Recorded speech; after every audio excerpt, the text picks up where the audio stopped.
Bonjour les PT, donc aujourd'hui on se retrouve pour une vidéo de cours qui porte sur le tolérencement ISO GPS. Alors avant de vous détailler ce que signifient donc ces acronymes ISO et GPS, quelques généralités sur ce qu'est le tolérencement. Donc le tolérencement c'est en gros un terme générique qui permet de regrouper en fait l'ensemble des méthodes qu'on utilise en fait pour statuer si une pièce qui est fabriquée, on se situe dans le domaine de la fabrication, si la pièce réelle qu'on a dans la main, au final, est-ce qu'elle correspond ou pas en fait à la géométrie qu'on souhaite lui donner au départ. Donc avec le modèle CAO. C'est l'illustration que je vous présente ici. Vous avez un modèle CAO pour conception assistée par ordinateur, donc le modèle théorique général. Et à côté vous avez une pièce fabriquée, mesurée par des moyens de métrologie, et l'idée c'est de venir comparer le modèle au réel, ou en tout cas l'image qu'on a extraite du réel, et de vérifier en fait si elle est conforme ou pas. Et en fait le tolérencement permet de dire quelles sont les limites qu'on donne aux écarts pour dire si la pièce est conforme ou pas. Donc au final, le concept de tolérencement il permet de lier le besoin fonctionnel en fait à des contraintes géométriques liées à la forme de la pièce. Donc ça permet de dire, voilà, notre pièce, elle sert à ça, pour qu'elle puisse fonctionner, il faut qu'elle respecte et qu'elle ait telle géométrie. Et un exemple extrêmement simple, en fait, c'est celui du boulet de canon. Alors c'est pas très joli comme exemple, mais en fait, pourquoi je vous présente cet exemple? Parce qu'en fait, c'est un des premiers exemples, un des plus anciens qui a été retrouvé et qui parle du concept de tolérencement. On s'est rendu compte tout simplement, pour que le canon et que le boulet puisse être tiré par le canon, il faut tout simplement que le boulet soit suffisamment sphérique et un diamètre plus petit que celui du canon. Et comme ça le boulet peut entrer dans le canon et ensuite en être éjecté. Au final, le tolérencement il permet de dire quoi? Il permet de dire, bah voilà, ma pièce elle sert à ça. Pour qu'elle fonctionne, il faut que lorsque je la fabrique, j'aille contrôler tel ou tel critère. Si ces critères sont compris dans telle et telle valeur, ça va marcher. S'ils ne sont pas compris dans ces valeurs, il faut jeter la pièce ou alors la réusiner ou la réarranger de manière géométrique pour qu'elle puisse rentrer dans ces critères. Et une fois que tous les critères sont remplis, voilà ce que ça donne.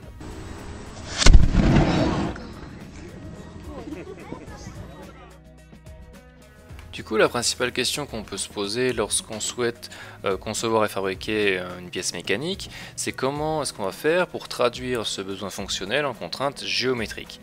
Tout en sachant que ces exigences géométriques doivent être compréhensibles par tous et partout dans le monde, puisqu'aujourd'hui, bien entendu, la production d'une pièce ne se fait pas dans un lieu unique.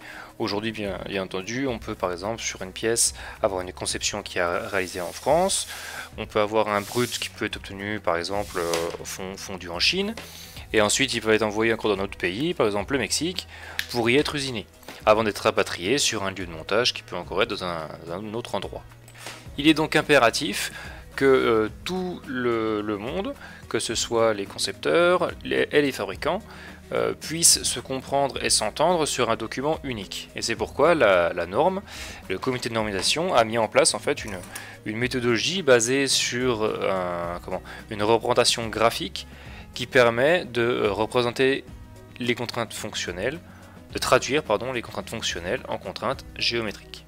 Cette représentation graphique, aujourd'hui, elle peut être réalisée soit en 2D, soit en 3D. Donc au programme, on va exclusivement s'atteler en fait à la lecture de l'expression du tolérencement ISO en 2D. En 3D, c'est en cours de développement dans l'industrie. On utilise encore énormément dans l'industrie actuelle les spécifications géométriques, c'est comme ça qu'on les appelle, en 2D. Et c'est donc celle-ci qu'on va traiter. Parmi les spécifications qui permettent de décrire des contraintes géométriques, on va en distinguer deux grandes familles. Les spécifications dites dimensionnelles qu'on va retrouver en fait écrites au droit d'une flèche, comme celle que vous avez ici en bas, 14 plus ou moins 0, quelque chose.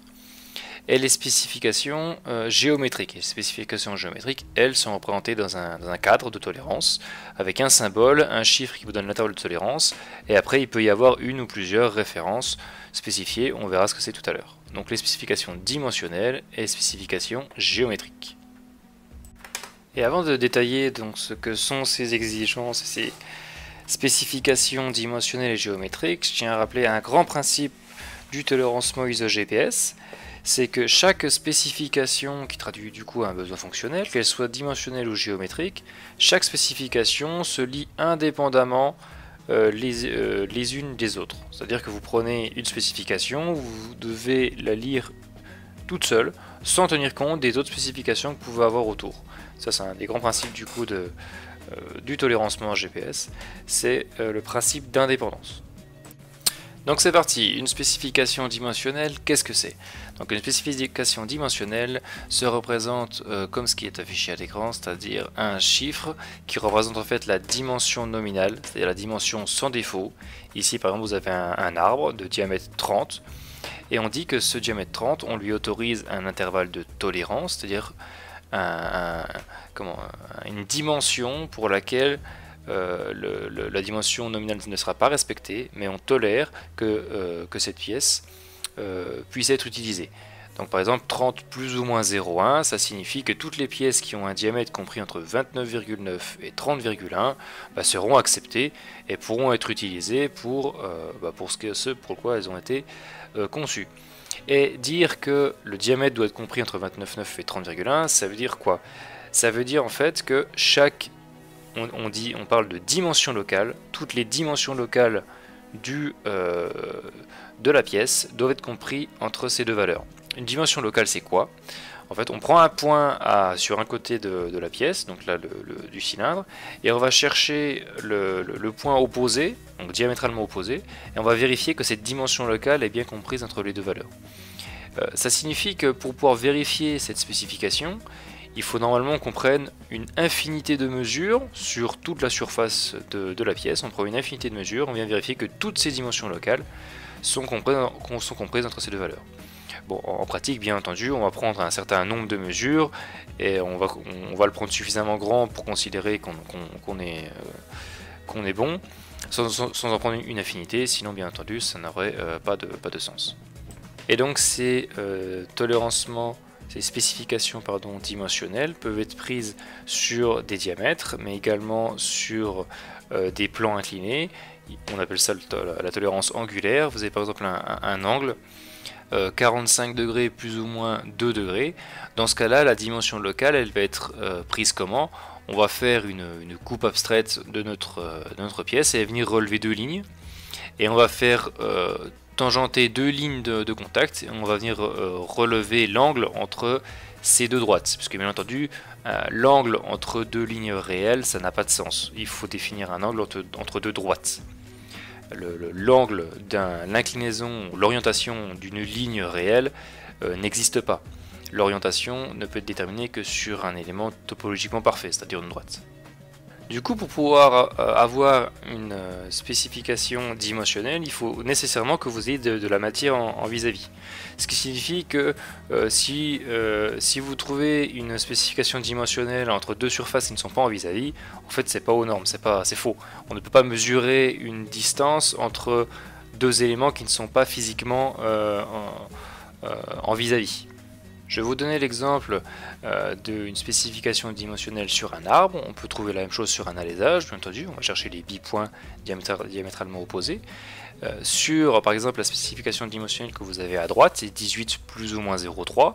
On va prendre une infinité de dimensions locales, de bipoints. Donc, un point sur un plan, on va prendre son vis-à-vis sur l'autre plan et vérifier que la dimension locale est bien comprise entre 18 moins 0,3 et 18 plus 0,3 et vérifie ça sur l'ensemble de la surface. À ces spécifications dimensionnelles, il est également possible d'ajouter des compléments d'information qu'on appelle les modificateurs.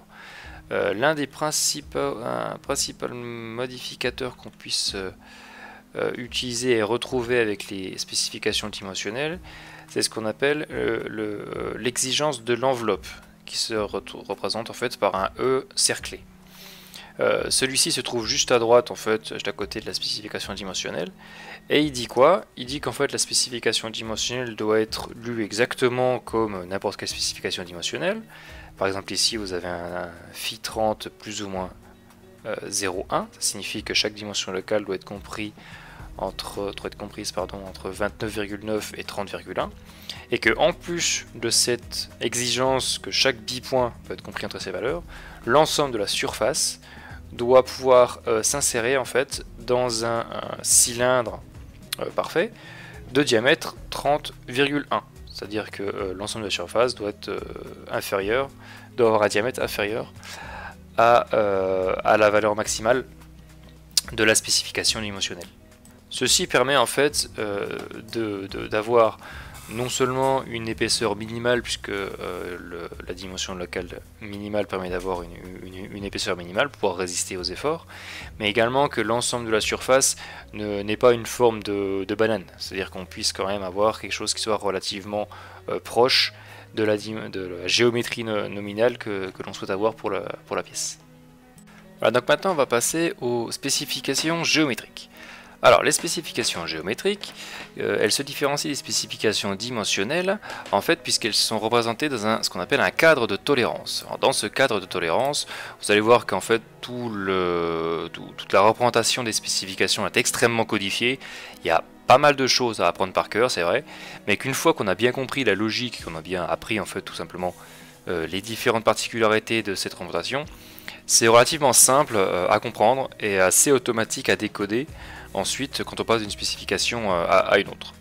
Donc au sein de ce cadre de tolérance, ce qu'on va trouver c'est la flèche qui vient en fait pointer la surface qui est spécifiée tout simplement, sur laquelle on va retrouver la contrainte géométrique. Ensuite vous avez le premier symbole qui en fait qui correspond au type de spécification. On verra après quels sont ces différents types. Ensuite le deuxième symbole ou chiffre, c'est en fait l'intervalle de tolérance. Ici vous avez représenté un phi 0,1. Le phi indique en fait que la zone de tolérance est un diamètre, c'est une zone de tolérance de révolution. Et ensuite il peut y avoir ou pas différentes lettres, A, B, C, peu importe, c'est représenté par des lettres, qui représentent cette fois-ci les références de la spécification. Bon alors tout ça c'est bien mignon, mais comment du coup est-ce qu'on fait pour lire ces spécifications géométriques? Alors pour pouvoir vous expliquer la démarche qui est, comme je l'ai dit, assez codifiée, elle se fait en 5 étapes, je vais m'appuyer sur un exemple, l'exemple qui est à l'écran, où on voit une spécification de localisation, le symbole qui est représenté, la cible, le rond et la croix, ça représente une localisation. Donc une localisation du plan du dessus par rapport au plan du dessous, qui est le plan de référence ici fléché A, il s'appelle A, avec du coup comme ce qu'on appelle une dimension théorique exacte, bon, c'est tout simplement la distance entre le plan du dessus et le plan du dessous de 40 mm. Et on veut en fait que le plan du dessus il soit à 40 mm du plan du dessous avec un défaut maximal autorisé de 0,2 mm. Il a le droit de monter jusqu'à 40,1 mais elle ne peut pas descendre en dessous de 39,9. La première étape dans la démarche de lecture d'une spécification géométrique, c'est d'identifier les éléments réels. Et pour cela, en fait, on va faire un exercice qu'on n'a pas vraiment l'habitude de faire en sciences de l'ingénieur. C'est-à-dire que là, on ne va plus considérer que la pièce est parfaite, géométrie sans défaut, mais on va imaginer la pièce complètement tordue, comme ce qui est représenté à droite. Donc toutes les surfaces de la pièce sont réelles. Donc les plans ne sont plus des plans, ce sont des surfaces réputées planes, les cylindres ne sont plus des cylindres, ce sont des surfaces réputées cylindriques. C'est comme ça c'est ce vocabulaire-là qu'on utilise pour décrire les surfaces. Et donc la première chose à faire, ça va être d'identifier l'élément tolérancé, ensuite l'élément de référence, qui sont donc deux surfaces réelles. Et ensuite, à partir de ces éléments tolérancés et de référence, on va y associer des modèles. Ça, c'est l'étape suivante. Notamment sur l'élément de référence, on va venir y associer un modèle topologiquement parfait, en fait le modèle géométrique qui correspond.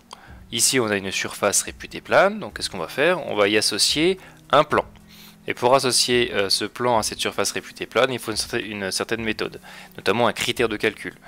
Le critère de calcul qui est retenu par la norme, parce qu'il y en existe tout un tas, c'est le critère suivant. On va venir faire tangenter la surface plane à le plan à la surface réputée plane.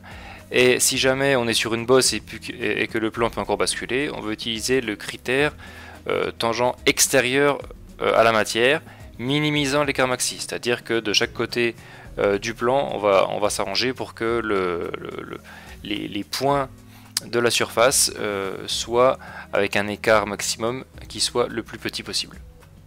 Donc première étape, on identifie l'élément tolérance. Deuxième étape, on identifie l'élément de référence. Ensuite, on associe ce qu'on appelle la référence spécifiée. Ici, on associe un plan à la surface réputée plane, c'est la troisième étape. Quatrième étape, on va identifier en fait la zone de tolérance qui elle aussi est parfaite. Ici, nous avons un espace délimité par deux plans parfaits qui sont parallèles et qui sont distants de 0,2 mm. Et une fois qu'on a fait ceci, on va positionner la zone de tolérance par rapport à la référence spécifiée. Ici, notre zone de tolérance doit être positionnée à 40 mm de la référence spécifiée. Le plan médian de la zone de tolérance est à 40 mm du plan A. Et une fois qu'on a fait ça, on a terminé. On n'a plus qu'une seule chose à dire, c'est que pour que cette spécification soit validée, pour que la pièce soit validée, il faut que l'élément tolérancé, qui est la surface réputée plane du début, en fait, elle soit comprise dans la zone de tolérance. Et si on a bien tous les points dans la zone de tolérance, ça veut dire que la spécification est conforme au cahier des charges. On appelle cette dernière condition la condition de conformité d'une spécification. Et pour pouvoir formaliser cette démarche de lecture d'une spécification géométrique, en fait, il existe un outil qui est très pertinent et qui vous est fourni dans les documents réponses au concours. C'est le tableau de synthèse d'une spécification géométrique, donc qui est représenté ici. Pour pouvoir lire une spécification géométrique, on commence par recopier en fait la spécification et éventuellement le schéma sur la gauche en indiquant le type de spécification. Et une fois qu'on a fait ça, en fait, dans chacune des colonnes de votre tableau, vous avez en fait une étape par colonne. On retrouve bien les 5 colonnes pour les 5 étapes. Première étape, on identifie, première et deuxième étape, on identifie les éléments réels, donc l'élément tolérancé, ici c'est une surface réputée plane. Ensuite, on va identifier l'élément de référence, une surface réputée plane également. Troisième étape, on passe dans la définition des modèles. Donc pour la référence spécifiée, s'il y avait deux références, il y aurait deux références spécifiées, hein, AB ou ABC s'il y en avait trois.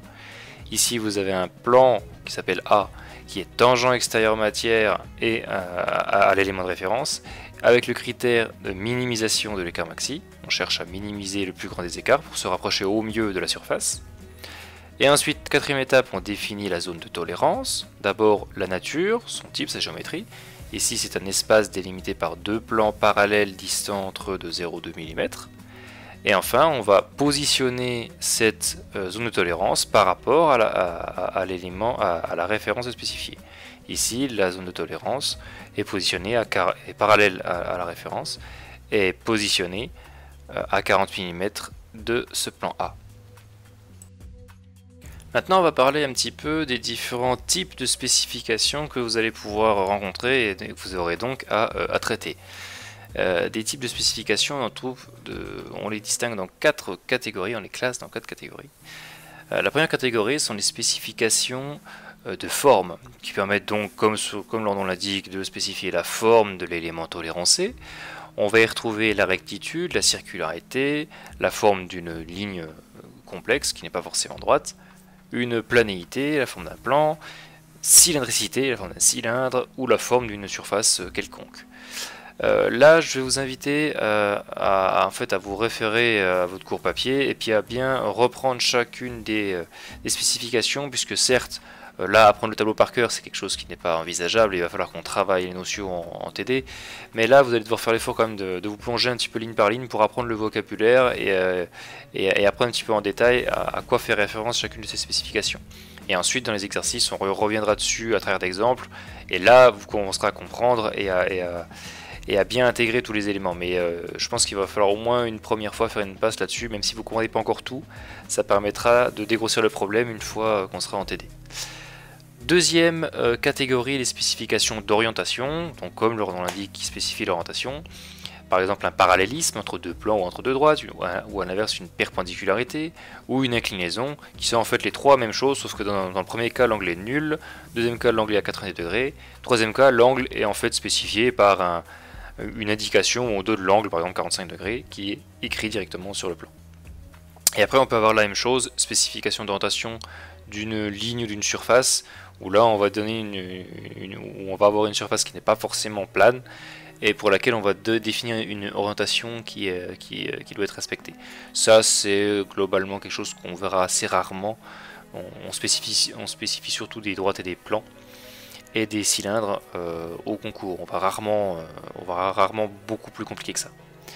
Et ensuite on a, pour finir, position et battement. Donc position, ça spécifie la position, une symétrie, une concentricité, donc la position d'un axe par rapport à un autre ou d'un cylindre par rapport à un autre. Localisation, donc là c'est un terme générique, on vient localiser une surface par rapport à une référence. Et la même chose, mais position d'une ligne ou position d'une surface pour des cas un petit peu plus complexes.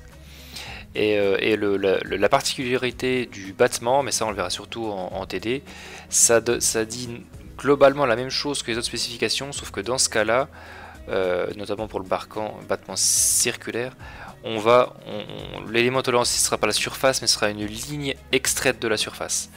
Mais ça je pense qu'on va plutôt le traiter en exercice pour que ce soit plus clair. Bon, maintenant on va rentrer un petit peu plus dans le détail de la construction d'une référence spécifiée. C'est une des difficultés que vous avez en général dans l'analyse des spécifications géométriques, c'est qu'une fois qu'on a identifié l'élément de référence, c'est comment y associer du coup une référence spécifiée, donc le modèle associé à cette géométrie. Et donc pour donner plus de détails donc, dans cette méthode de construction, on va distinguer différents cas. On va commencer par le cas des surfaces cylindriques.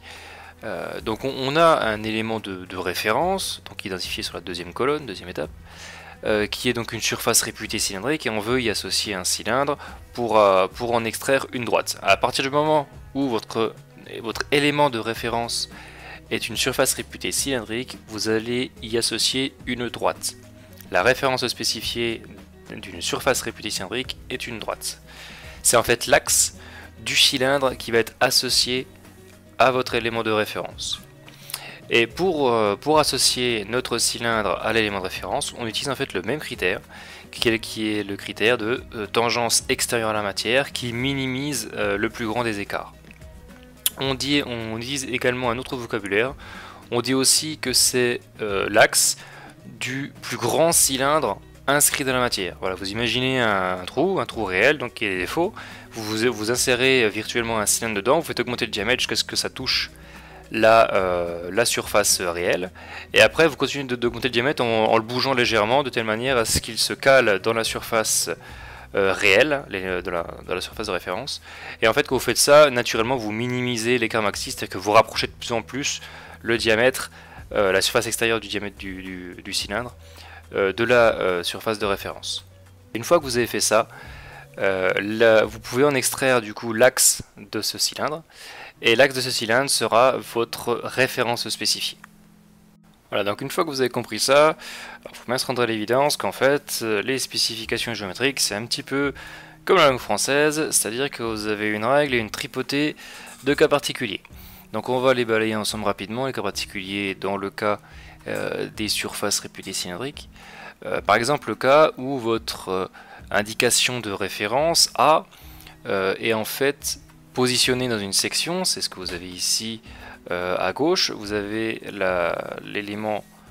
l'indication de référence A, le cadre de référence, qui est en fait situé dans une section qui est elle-même positionnée par rapport à un plan. Ici vous avez une dimension théorique exacte, une côte encadrée, une flèche avec un cadre dans lequel on met une indication de longueur, ce qui vient en fait positionner la coupe dans laquelle est définie la référence. Ce qui veut dire que cette référence, elle ne pointe pas toute la surface réputée cylindrique, elle pointe uniquement la section de cette surface réputée cylindrique. Du coup, votre élément de référence, ce n'est plus une surface réputée cylindrique, c'est un cercle réputé circulaire. Une ligne réputée circulaire plutôt, parce qu'un cercle c'est un cercle. Du coup, votre élément de référence, ce n'est donc plus une surface, mais une ligne.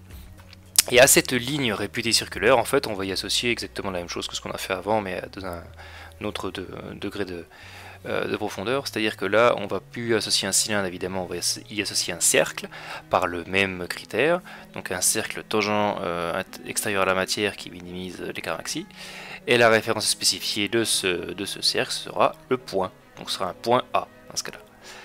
On peut faire exactement la même chose dans le cas d'une surface réputée conique, c'est-à-dire que là si on définit la référence A comme étant positionnée dans une section bien précise, de la même manière en fait que le cas précédent, et bien on aura aussi une ligne réputée circulaire sur laquelle on va associer un cercle, toujours tangent extérieur à la matière, et la référence spécifiée A sera le point, centre de ce cercle. Et l'autre cas des surfaces de révolution, c'est le cas du cône.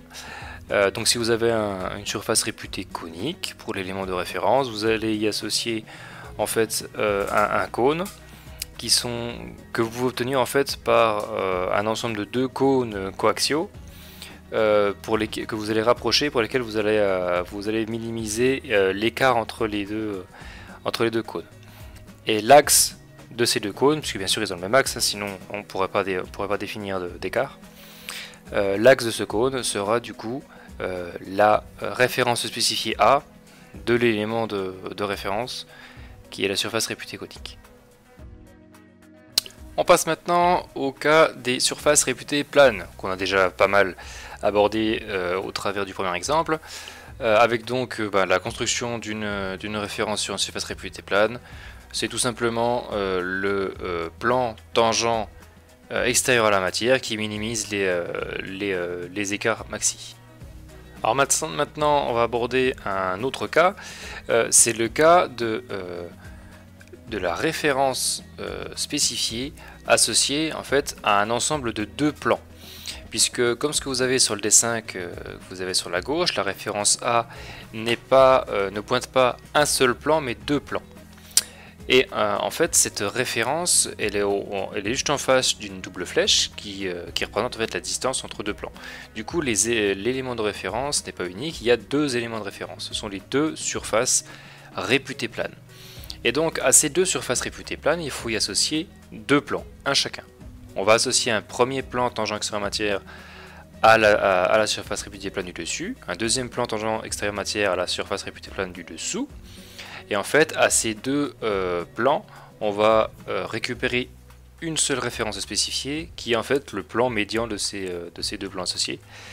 Ce n'est pas un plan qui est en fait parallèle aux deux, puisqu'il n'y a aucune raison que les deux plans qui ont été construits soient parallèles. Il n'y a aucune chance, hein. Ils ont été construits sur des surfaces réelles, donc il n'y a aucune chose qui soit parallèle. Du coup, on va parler de plan bisecteur.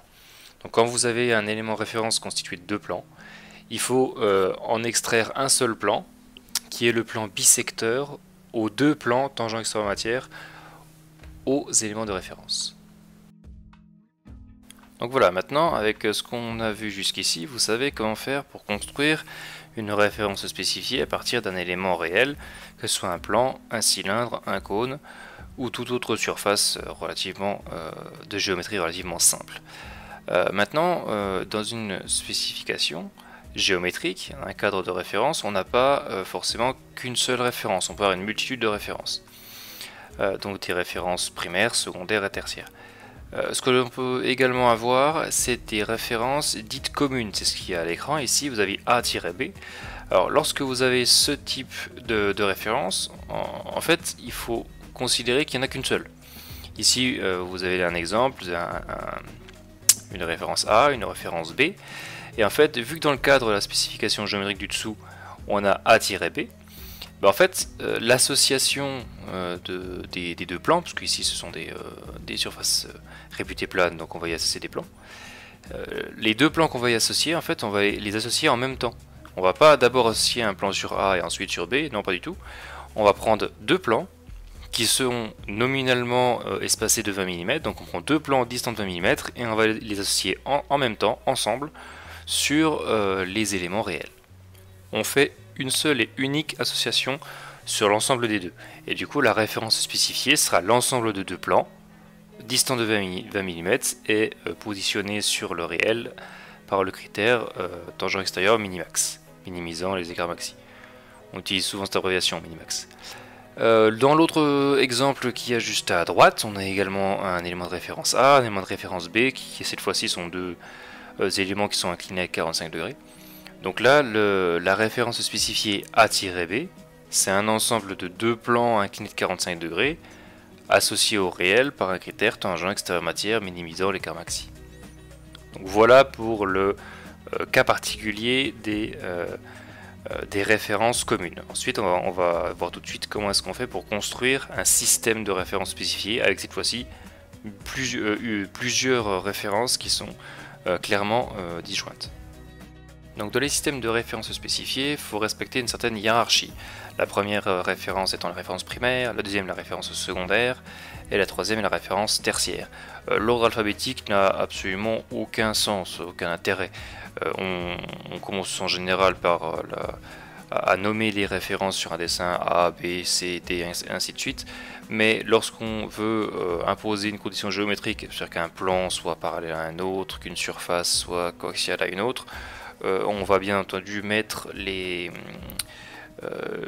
dans les cadres de référence uniquement les surfaces qui nous intéressent, quel que soit leur nom. Donc bien entendu, on peut trouver les lettres dans n'importe quel ordre.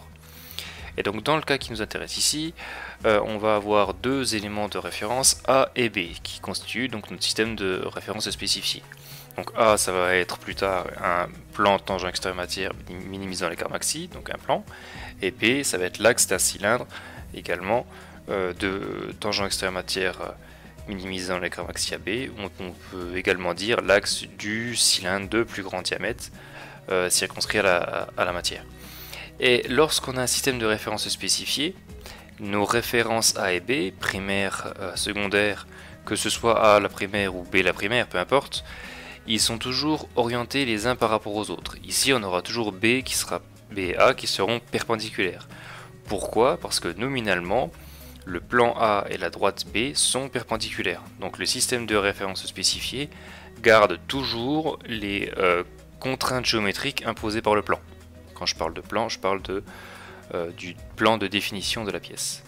Du coup maintenant, comment fait-on pour savoir quelle surface il faut associer en premier au réel?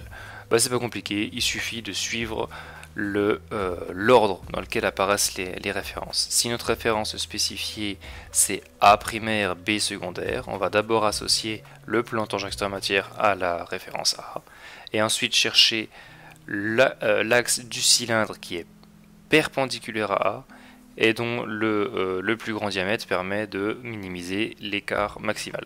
Et dans ce cas-là, on aura bien B toujours perpendiculaire à A, mais avec cette association. Deuxième cas, B en primaire, donc on va d'abord chercher l'axe du cylindre de plus grand diamètre circonscrit au réel, et ensuite on va chercher le plan A qui est toujours associé au réel, mais dont on impose la perpendicularité à l'axe, et ensuite on va chercher à le faire tangenter à la matière. Ce qui, on le voit très bien sur le dessin, change absolument tout. Autre exemple, le cas d'un système de référence spécifié, pareil, AB, avec cette fois-ci non pas un cylindre et un plan, mais deux plans. Donc soit on prend un premier plan de référence A en primaire, donc tangent extérieur matière, et ensuite un plan B perpendiculaire A qu'on vient ensuite associer au réel, ou alors on fait l'inverse, soit si c'est B qui est en primaire, on va d'abord associer B, puis A, en imposant une perpendicularité par rapport à la référence primaire. Et effectivement, suivant les défauts qu'on peut avoir sur la pièce, ça change évidemment tout par rapport à la position de ce système de référence spécifié sur la pièce. Au final, ce qu'il faut retenir de cette dernière partie, c'est que la construction d'un système de référence spécifié, elle se fait en respectant scrupuleusement l'ordre de chacune des références. D'abord la primaire, associée au réel, ensuite la secondaire, orientée pour la primaire et également associée ensuite au réel, et enfin la tertiaire, orientée par rapport au primaire et au secondaire et associée au réel. Et c'est seulement une fois qu'on a respecté cette hiérarchie que notre système de référence spécifié est correctement positionné sur les éléments réels. Donc voilà, avec ce que on vient de voir dans ce cours, vous devriez pouvoir résoudre la quasi-totalité des spécifications que vous allez rencontrer. On va évidemment voir quelques cas particuliers durant les travaux dirigés, mais enfin là vous avez quand même suffisamment d'armes pour pouvoir répondre à quasiment toutes les questions. Je vous ai affiché à l'écran un nouvel exemple d'un cas qui revient assez souvent, c'est pour ça que je vous le remets, et qui vous permet de faire une certaine synthèse de l'ensemble des méthodes à appliquer pour traiter et lire correctement une spécification géométrique dans ce cas là. Donc vous avez le cas d'une pièce qui est ni plus ni moins qu'un pavé percé d'un trou, sur lequel vous avez du coup une référence A qui est le plan inférieur, une référence B qui est le plan latéral gauche, et vous avez une spécification de localisation de l'axe du trou, intervalle de tolérance T, il n'y a pas de chiffre donné, c'est juste une lettre, mais ça vaut la valeur T. Référence primaire A, référence secondaire B. Petite information particulière, lorsque vous avez un cadre de tolérance dont la flèche vient pointer une ligne de code, c'est-à-dire la double flèche qui indique le diamètre, l'élément tolérancé, ce n'est pas la surface réputée cylindrique, mais il s'agit de la ligne nominalement rectiligne qui est l'axe réel de la surface réputée cylindrique. Pourquoi? Parce que lorsqu'une flèche de spécification vient se mettre sur une double flèche comme ça, on appelle ça une ligne de cote. En fait, ce qui est tolérancé, ce n'est pas la surface, ou les surfaces si jamais c'était deux plans vis-à-vis, mais en fait c'est l'élément médian qui est tolérancé. Et c'est le cas uniquement pour les éléments tolérancés, hein, c'est pas valable pour les éléments de référence. Donc lorsque vous avez une spécification comme ça qui pointe sur une double ligne de cote, c'est l'élément médian qui est tolérancé, pas la surface en elle-même. Donc dans ce cas-là, élément tolérancé, donc c'est bien ça, il s'agit de la ligne nominalement rectiligne, qui est en fait l'axe réel de la surface réputée cylindrique. C'est ça qui est tolérancé, c'est uniquement l'axe réel. Ensuite, les deux références spécifiées sont donc une surface réputée plane A et une surface réputée plane B, qui elles sont des surfaces, il n'y a pas de notion de perpendicularité, il n'y a rien du tout là, c'est uniquement quelles sont les surfaces, et c'est ça qui est important. On ne donne dans les éléments de référence que les éléments réels qu'on peut toucher. Et pourquoi les éléments réels qu'on peut toucher? Parce que c'est sur ces éléments réels là qu'on va construire les références spécifiées. Et donc les références spécifiées, donc la première, eh ben, il s'agit du plan A, qui est le plan de primaire de référence associé à l'élément de référence par le critère tangent extérieur à la matière, minimisant l'écart maxi. On dit aussi minimax, le plan minimax. Ça c'est la référence A, et ensuite la référence B, il s'agit du plan perpendiculaire à A, associé au réel avec le critère tangent extérieur matière, minimisant les écarts maxi. Ensuite, il faut définir la zone de tolérance. Dans ce cas-là, vous n'avez pas le petit symbole phi au niveau du cadre qui indique la zone de tolérance, donc ça veut dire que la zone de tolérance n'est pas de révolution. Donc dans ce cas, c'est une distance, donc plutôt un volume séparé par deux plans. Donc dans ce cas-là, c'est le volume séparé par deux plans parallèles distants de la valeur t, tout simplement. Et une fois qu'on a défini notre zone de tolérance, il faut la positionner par rapport à nos systèmes de référence spécifiés. Et donc là, il suffit juste de respecter en fait les conditions imposées par le plan, c'est-à-dire la position géométrique de la zone de tolérance par rapport aux références. Et dans ce cas-là, la zone de tolérance, elle doit être perpendiculaire au plan A, comme c'est indiqué par le plan, et également parallèle au plan B et distant de la distance L. Et une fois qu'on a fait ça, on a terminé d'analyser et de lire notre spécification. Et je tiens à préciser une chose, pour pouvoir avoir tous les points en concours, parce qu'il y a toujours ces questions dans le SIC, pour pouvoir avoir tous les points en concours, vous devez absolument, pour chaque colonne du tableau, écrire ce que vous souhaitez décrire, élément de référence, voilà, une ligne nominalement rectiligne, axe réel d'une surface réputée cylindrique, et y associer un petit dessin, toujours en forçant le défaut pour les éléments réels, et après pour les éléments parfaits, il faut faire des droites à la règle. Mais il faut toujours associer le texte et le dessin, sinon vous n'aurez pas tous les points. Voilà, cette vidéo de cours touche à sa fin. J'espère que le format vous convient. Je vais essayer d'apprendre à articuler parce que je sais que j'ai des efforts à faire. Mais enfin, il faut bien commencer par quelque chose. On va maintenant passer lors des prochaines séances de cours à l'application sur des exercices. Et en attendant, si vous voulez déjà regarder, vous avez le droit, bien entendu. Je ne vous empêcherai jamais de travailler. Et sinon, n'hésitez pas à m'envoyer toutes vos questions par mail à l'adresse qui s'affiche. À bientôt.